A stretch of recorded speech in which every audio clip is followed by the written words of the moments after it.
Good Thursday, everyone. Welcome to the Volquest.com mailbag podcast presented by our good friends at Blue Water Climate Control. Check them out online at bluewaterclimatecontrol.com. Give them a buzz at 865-299-2290. You can make your appointment online if you need to. Go to their website, find out all that they have to offer, plenty of services for you for all your HVAC needs. That's Jeremy and his staff at Blue Water Climate Control. Give them a buzz. They're going to come in, do the right repair the right way the first time. That's Blue Water Climate Control.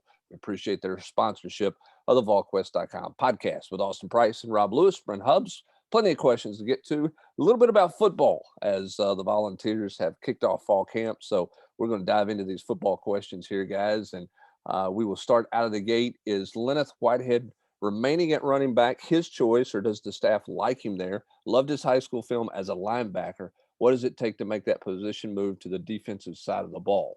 Rob, and seeing him on the practice field today, it was nice to see him healthy, or seeing him on the practice field on Tuesday. It was nice to see Wednesday, whatever day we are. Nice to see him healthy, out running around. I mean, he's put together well, and moves pretty well. I'll be curious to see what the feedback is with him on pads. But I thought, physically he looked pretty good today.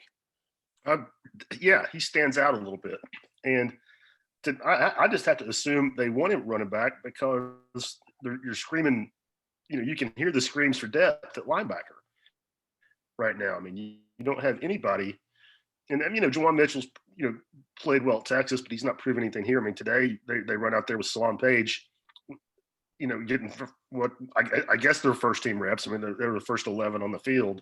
So all that suggests to me that they like it running back, but at the same time, I mean, I asked Coach Heupel the question about D. Beckwith. Has he found a home there? I mean, that is a crowded position. So super crowded. To me, yeah. I mean, if you feel like, and you got some guys that you think can play. I mean, and small. He's got a small sample size, but he looks good. I think Tyon Evans. I think people are excited about him. Beckwith is super intriguing. So it's a little bit of a head scratcher to me that they haven't moved him over, just given the discrepancy between depth at running back and depth at linebacker. And talking to people over there this summer, I think that the goal was because he had finally gotten healthy and shown some stuff kind of in the summertime where the coaches can watch a little bit, that, hey, let's at least give him a shot there and let's see what he looks like. Because he didn't really get a shot in spring, and so let's see what, he's got potentially as a short yardage guy. But, yeah, I think everybody over there acknowledges if somebody has the instincts to play linebacker or another position, specifically defense, it is Lenneth Whitehead, more so than probably anybody else, because he did it in high school and did it very, very well. Yeah, and this very well. T. Hodge did not. Yeah, correct. Yeah, good point. This is a question that very well may be revisited in 2 weeks. 10 days kind of seems like the catchphrase for the staff over there. It's like kind of evaluating things first 10 days and then go from there. So we'll see where Lenneth Whitehead is after the first scrimmage, whether or not he's going to be a ultimate factor at running back, or do they indeed take a look at him, at linebacker. But I think he wanted a chance at running back, and I think they were curious to see what they had with him, as Austin mentioned. So we'll see where that one's at in 2 weeks. All right, let's go to this one with a bigger 16 to 20 team SEC rapidly approaching in the future. Could we see preseason scrimmages versus other schools in the future? SEC hard knocks with 9 to 10 conference games scheduled likely coming. This eliminates some of the pay for play games. Schools will still need to tune-up games. This will also probably try to maximize ways to sell streaming services. Thoughts? I don't think we're ever going to see the SEC scrimmage in another SEC team. I don't think you're going to see scrimmages with other teams in the preseason. I just don't. I think from a cost standpoint, everything else involved there, I don't think we're going to be in a market where we're going to see a, quote, preseason college football game. Now, I didn't think we were going to be in a market for a 20-team SEC league, and that may very well happen. But what do you guys think? I mean, I would be intrigued to watch a scrimmage game between two teams, but I just don't see that coming down the pike. I don't know how Rob feels. I don't think you scrimmage inside the league, but do you potentially work it out with another league to have a scrimmage, or is that just too much? It's not cost effective, probably, is it? I mean, or unless you did it with like an ACC school where, like, Tennessee, Virginia Tech scrimmage one another, or whatever. I don't know. I'm just throwing out. It doesn't seem like a possibility to me to scrimmage other teams in the league. Well, they're not going to do other teams in the league for sure. I agree. I agree with that. I see it as no chance anyway. I mean, even though there's NIL, I mean, you're still not paying these guys. The schools aren't paying these guys. So you're going to make them play extra games, increase the risk of injury. And as far as making your money back on streaming, coaches will be mortified that they had a preseason scrimmage stream for anybody to watch it, for opponents to get that down on tape. No coach is going to want to go for that. Yeah, I just don't see that. And we're also moving in a world where they're trying to do less contact in the preseason, not more contact in the preseason. Which is amazing, because I mean, I was talking to a former player who played in the early 90s, and I guess just didn't keep up with it much, and they're like, so how many days of two-a-days do they have now? And I'm like, they don't do 2 days. They did 2 days in years. So I mean, like, that's I'm like, they're cutting down on that because football's such a quote dangerous sport. So I mean, like, yeah, I mean, I would say you're going the exact opposite direction. Scrimmages, to me, are almost becoming a thing of, I won't say the past, but I think you're just going to see them in such limitation going forward. I mean, even at the NFL level, right down to the high school level. Look, I mean, basically they've done away with spring scrimmages, right, Hubs, in high school? They did this year. Now they've said that. Have there been talk of doing away with it permanently, though? There have been some talk of that. They said this year was because of COVID was the reason they didn't do it. But I think that opens the door. Yeah. To not have those moving forward is what I think is ultimately going to end up happening there. But again, everybody's getting away from the amount of contact that you take in the preseason. So I don't see any scrimmage games covering. One other follow-up question on SEC expansion. How does expansion affect Tennessee football's program in terms of a rebuild? I don't know. I personally think that if they go with the pods, Brent, I don't know, maybe Rob feels the same way. I personally think if they go with the pods, that helps Tennessee. Now, if they do big divisions, then I think that really sets Tennessee back. But if they do pods and you've got a 5-team pod, even if you've got some really good teams in there, I think that really can change things and help Tennessee, in my opinion. Yeah, I agree. But with that point of it, but overall, I mean, I don't think it affects Tennessee's rebuild. I mean, you're already competing against Alabama, Georgia, Florida. I mean, it's not going to get any tougher than that, no matter who you bring in. I mean, you're already competing against Clemson on the recruiting trail every year. So to me, the landscape for Tennessee's path back to, being relevant has not changed much, no matter what the SEC looks like. Yeah, and I mean, if you did the big divisions, the one thing I would say, for example, if you moved an Alabama into this division, it wouldn't be, quote, good for Tennessee, but it levels the playing field a little bit because everybody in this division would have to play Alabama, whereas they don't right now, and Tennessee does. So I think Tennessee's at a disadvantage in the Eastern Division right now because they have to play Alabama every year. We've talked about this on the podcast before, but if you and I think everything says they're going pods so that they can easier for further expansion. But more money. And more money. I mean, don't you think more money? I mean, the thought of having that SEC playoff before the college football playoff, I mean, to me, that's enticing. Well, I mean, an SEC football Final Four. Yeah. I mean, let's be real honest. I mean, that's going to draw, and this is all about TV money, and it's all about making more money. So that's why I think they're ultimately going to end up going that way. But if you did do the division stuff and moved Alabama in the Eastern Division, I think that levels the playing field. Now, it makes it harder for everybody in the East, but at least it makes it for everybody compared to what Tennessee's had to go through with having to play Alabama and other schools in the division not having to play Alabama year in and year out. This is kind of going off at a tangent, but so there's 16 now. Say they add some ACC blood, Clemson, Florida State, whoever. You decentralize the Final Four championship game. Is it, instead of being in Mercedes-Benz every year, is it in Jerry World some years? Is it in Charlotte some years? Is it does it move around? Jacksonville, Tampa. I mean, you do open it at New Orleans. You do open it up for more. I agree with this. Well, I mean, you could. I think there would be an unbelievable bidding war for that deal, for that championship game. I don't know. I mean, I think I think the Atlanta's got it locked up for a good period of time. I think the question is those semifinal games. Are you going to do those at the higher seeds home field? Which is what the talk has been. So the higher seed, however you come up with that in your pod, would host that game there, which would be obviously good ticket sales.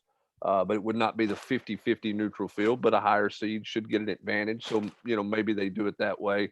But I'm with you guys both. The pods means more money, and this is all about money when it's said and Or done. you could play the West Final Four, or, the highest seed in the West would host in the Jerry Dome, highest seed in the East would host the Nissan Stadium. Yeah. And then you go to Atlanta. Yep, you could. I mean, there's a lot of ways to do it and a lot of ways to make money, and that's what it's ultimately all about. All right, moving on here. In your opinion, who could be the most improved position group other than quarterbacks? That's the obvious group, so let's take them out of the equation. Aside from quarterbacks, who do you see as the most improved position group? Who do you think will be the most improved position group on this team? I'm going to go defensive line. I know there's been some change. I just think Rodney's going to coach him up. I think the kids are going to have a buy-in with him. And, I mean, is it drastic improvement? Maybe not, but I think that there's going to be really, really, really good improvement. I'm just not sure how deep they are at other positions to see that kind of jump. Rob, you any different there? I don't disagree. And I would kind of qualify this by saying, based off the way 2020 ended and what I thought the defensive line was going to look like, say back in March or April, I've got a much higher opinion of what it's going to look like now. With the transfer additions, with what the buzz like Austin's talking about with Rodney Garner. Yeah, I'm gonna go secondary. But I'm going to go because I think Willie Martinez is a good coach. He's coached against fast-paced offenses. I think this defense is somewhat going to be going to be simpler, which is going to help that group back there. I like Brandon Turnage if they can get him mentally dialed in. I think athletically he's really going to push in the secondary. I think they've got some more depth there. If they can find a nickel guy, I think the secondary is going to play a lot better than they played a year ago. They didn't get their hands on many balls a year ago. They weren't very good. So I'm going to go secondary. It's going to be my pick. You pick secondary. What are your thoughts on, let's face it, Alante, great kid, I think has all world potential, but mentally sometimes he gets down on himself. I'm not sure that Brandon Turnage knows how to get down on himself. That kid oozes confidence. Do you think that helps him coming in here? Because he believes athletically he's just as good, if not better, than anybody in there. You believe that Turnage helps Alante or helps? Well, I'm saying like help the confidence that Turnage has helps him in battling for a spot against Alante or Warren Burrell. Warren Burrell, played a little bit with Jeremy and them, but then kind of faded off. Same thing with Alante. He would be hit and miss. Turnage is a pretty confident kid. Do you think that helps him when he's battling these guys, even though they're kind of the guys that have been here? Oh, Turnage is coming from a program where, the talent level in the secondary he went against every day. I'm sure he sized it up today and went, hey, I got absolute shot to win this job, to win a job. To beat out Patrick Surtain last year, yeah. And now. Yeah, no offense to the guys here, but his competition level for playing time at Alabama was different. I think Alante's a guy who better not have a bad fall camp and needs to stay healthy. I think Alante's a talent. I think Alante is a solid player. I think he needs to be a more consistent player, and I think there's competition there. That position, the corner position, to me, is as different from a competition standpoint this fall compared to the spring as any position out there. And I say that because linebacker had no depth. Okay, so those guys who transferred in, I think we all believe Mitchell's, going to be in the starting lineup from the day he said, hey, I'm coming to Tennessee. Not the case in the secondary at corner. You got Burrell, you got Taylor, Kenneth George has played some, and then you bring in two SEC guys to come in and compete with those guys.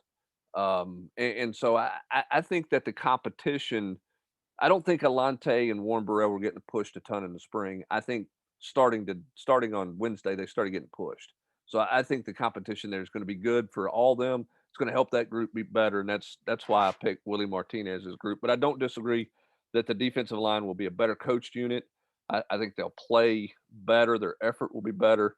But I'm curious to see what this secondary looks like in terms of the jump they make from last year to this year. Speaking of secondary, this question comes in. Why has Nico Slaughter gone from starting his first college game to not even being mentioned when discussing an unproven DB room? I get that the first game wasn't great versus Shy Smith, but it seems like he has some talent. And do you guys have any information on how Trey Smith and Palmer are doing so far in camp? Final question from him. Bigger mistake, UT firing Fulmer or not hiring Gary Patterson? Let's go to Slaughter. I don't know what happened. I don't know why he disappeared and didn't play anymore. That one's a head scratcher to me. He was mentioned by Banks, Rob, when he addressed the media on Tuesday. He was the guy that was mentioned in terms of being in the competition there. It's a guy that Willie Martinez liked coming out of high school and recruited some. So I think this is a new lease on life for Danico Slaughter. I think he's got a chance to win the nickel job. I'm not saying he will, but I think he's definitely going to be in the mix there. He'll play.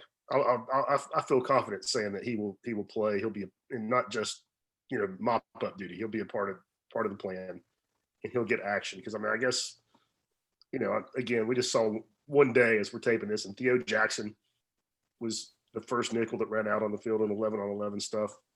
I would hazard a guess he probably does not have that position locked down.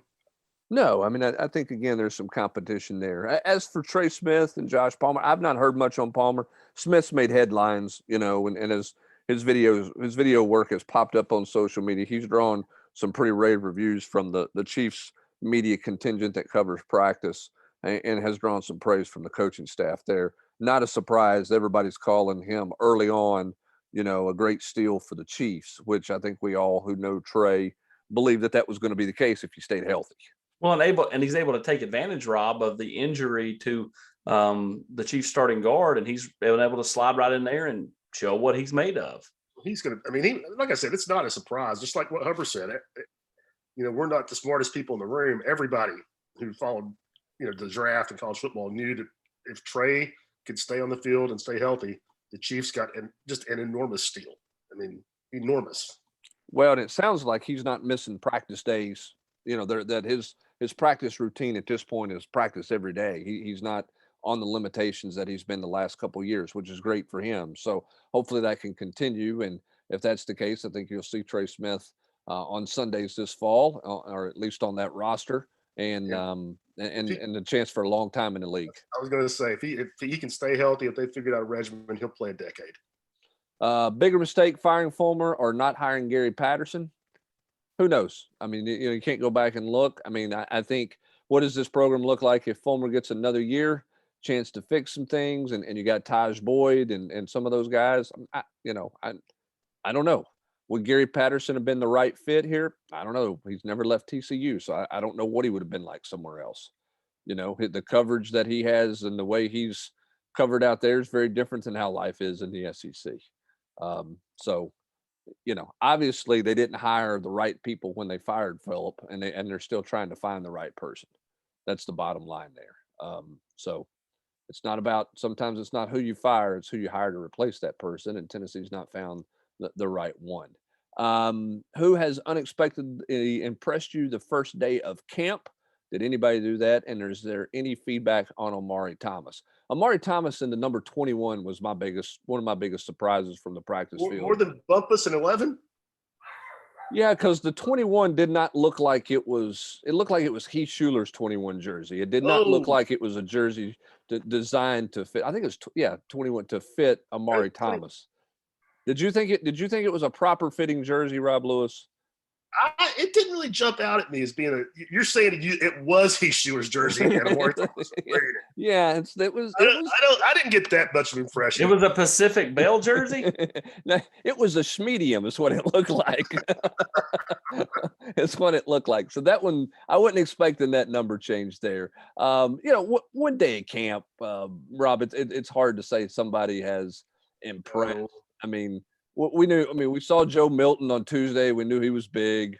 I'll say this: I thought Jimmy Callaway physically looked different. It looks like he's had a really good summer from a physical standpoint in terms of putting on some muscle mass and some weight. That's a guy when he walked by or he ran by, you went, oh, he looks a lot different than he did the last time I saw him. Well, and I would throw in the same way as saying, we've not seen him play football yet, but the guy looked different was Byron Young. He kind of jumped out to me as being not just physically impressive, but and we saw this in the spring, but he's a quick twitch guy. I mean, he can, if he gets the technique down and, really kind of works on his craft and masters it, he's going to be a guy that I think can help Tennessee, whether it's this year or down the road. He's got some tools.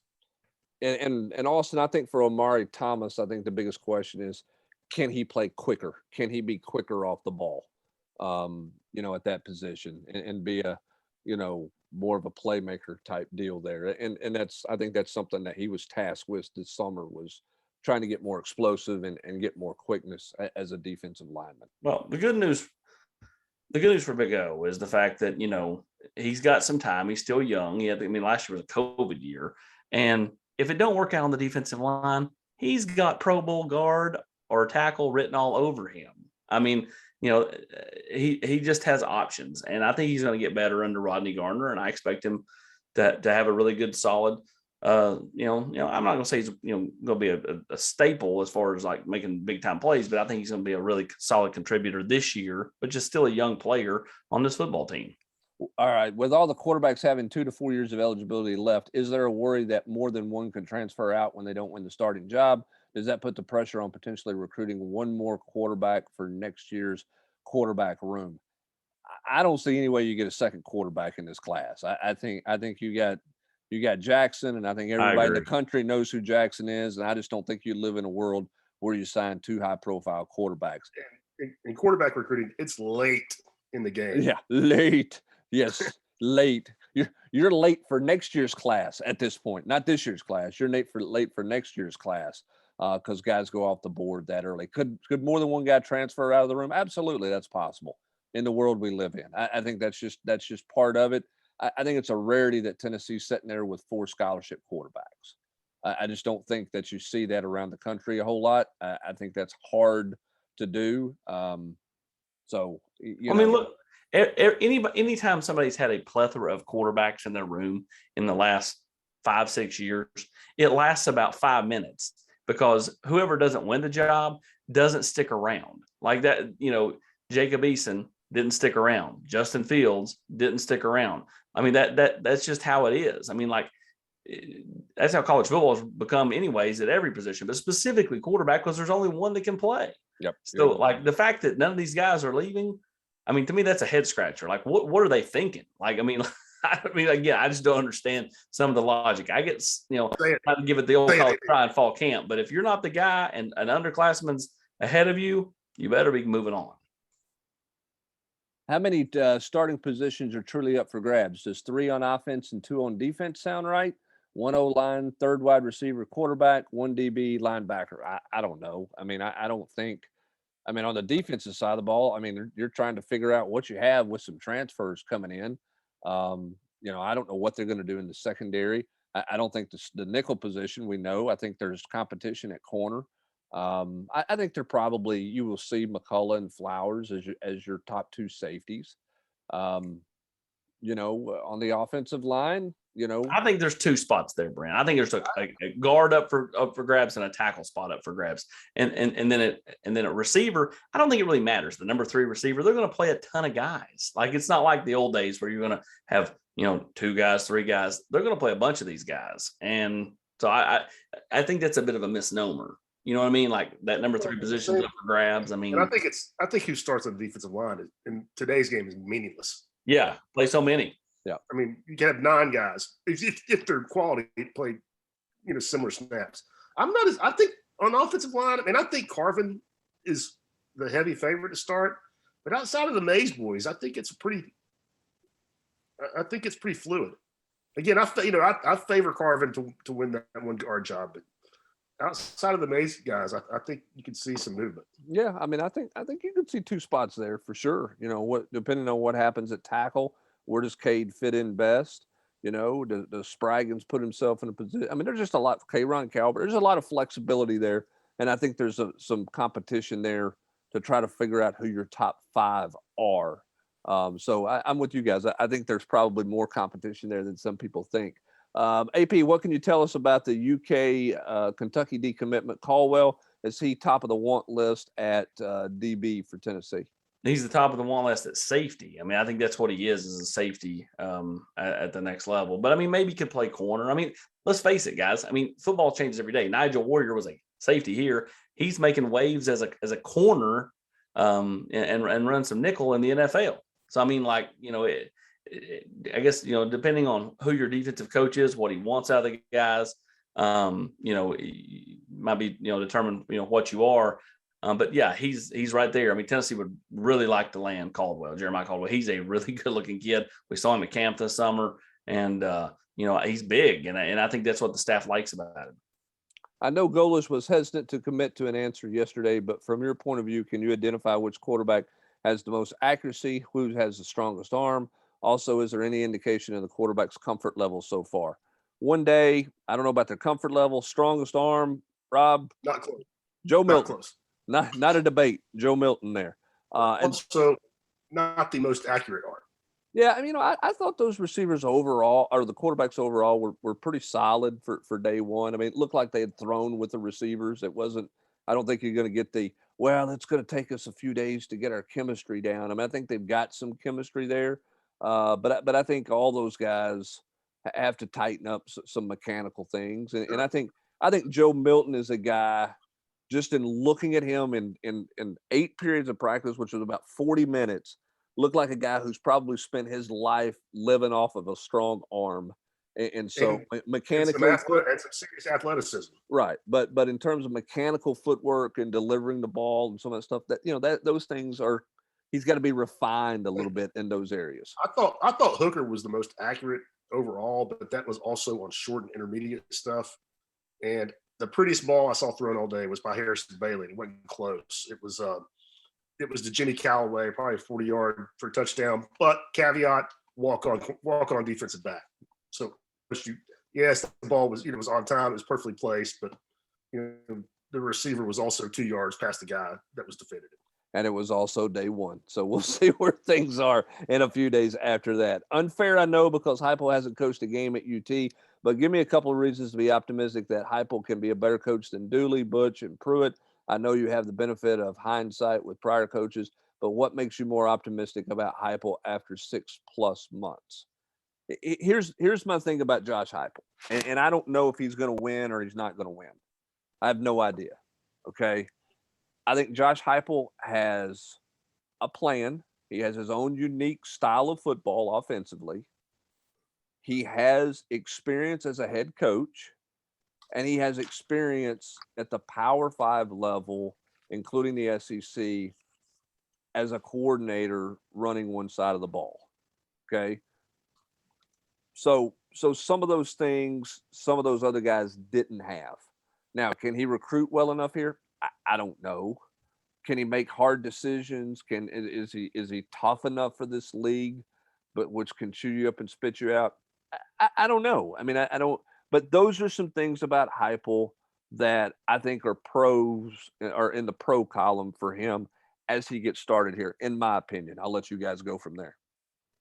I agree with everything you said, and I would toss in his experience as a player at Oklahoma. Not that I think that influence is what his ability as a head coach, but at a program like that, the scrutiny he faced as the face of that program, as a quarterback, I think that shows up in how he handles the media now, and he's been in front of cameras, in huge football games, college game day or whatever, since he was a 21, 22-year-old kid.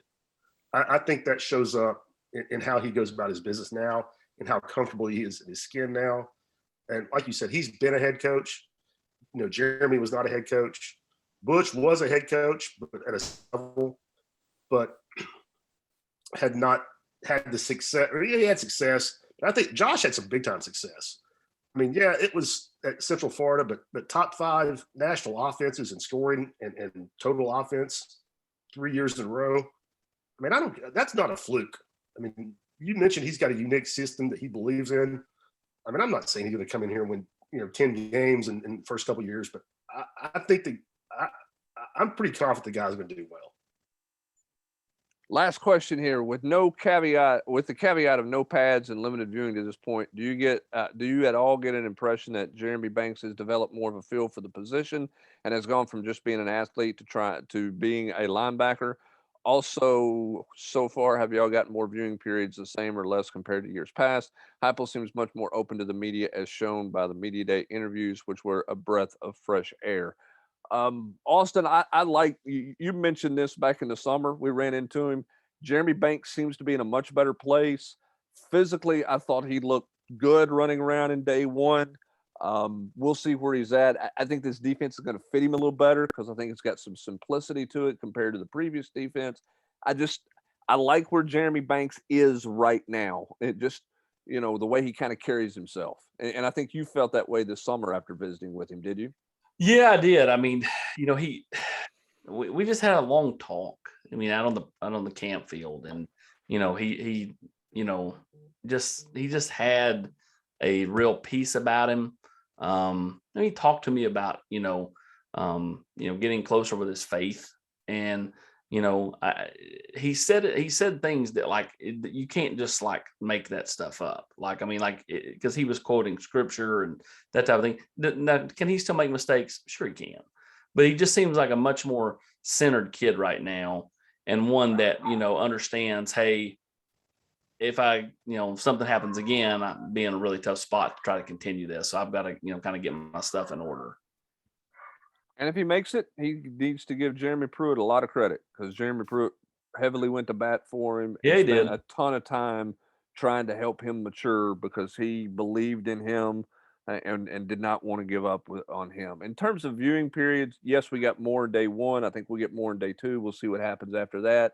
But clearly, as you mentioned previously, Rob, Josh Heupel's comfortable with the media, and he's comfortable letting the media have some insight to his program. He's not going to give you secrets on schematics and all those things, but he's okay with peeling the curtain back and lets you see a little bit and lets you talk to other people. And to your question today, he joked in a way that Butch or Jerry Dooley might have been in the right mood that day, but he gets done with his opening comments. He's getting ready to take questions, and he's like, "Oh, by the way, we haven't named a starting quarterback yet." Whereas Jeremy would have ignored the subject entirely. We don't have a quarterback. Everybody's repping. We'll figure that out game week. Butch would have. I don't know what Butch would have said, but it would have been ludicrous. But he's just comfortable. He doesn't get defensive at all. He got asked what some could have perceived as a gotcha question yesterday about Aaron Beasley being back on the team. He didn't bristle at all. He just he took it and just batted it back across the net. I'm not offended. You probably needed to ask that question. Here's where we are with it. I just comfortable.